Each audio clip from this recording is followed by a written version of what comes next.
એવા સર્વ કર્મ ફળ પ્રદાતા પ્રભુ, એના માટે કદાપી કોઈ સંજોગોમાં મનુષ્યભાવનો સંકલ્પ ન ઉઠવો જોઈએ.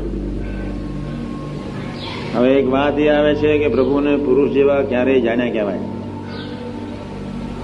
કાળ જેવા નથી જાણવા, કર્મ જેવા નથી જાણવા, માયા જેવા જાણવાના છે.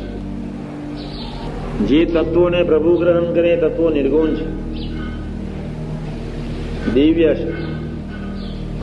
વૈરાટ નારાયણ 14 લોકનો ધણી કહેવાય, જેના પેટમાં ગોલોક અને વૈકુંઠ બધું જ આવી ગયું. એવા વૈરાટ નારાયણનો ચૈતન્યના શરીરમાં તો હતો જ, પણ એ મરદાની માફક બિચારો સૂઈ ગયો. હલનચલનની ક્રિયા કરી શકતો નહોતો. અવતાર કરતા વૈરાટ નારાયણની સ્થિતિ, સામર્થ્ય, ઐશ્વર્ય ખૂબ મોટું છે.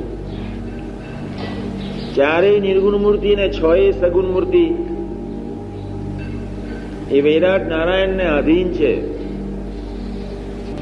એવા વૈરાટ નારાયણનો આત્મા એના શરીરમાં તો હતો, પણ જ્યારે અક્ષરબ્રહ્મની શક્તિનો પ્રવેશ થયો ત્યારે એ મળદું જેને કહો, ચેતન બી હતો, શરીર બી હતું, પણ સૌનોય પ્રાણ ગુણાતીત છે. જ્યારે ગુણાતીતનો પ્રવેશ થયો ત્યારે સર્વે ક્રિયા કરવાને સમર્થ થયા.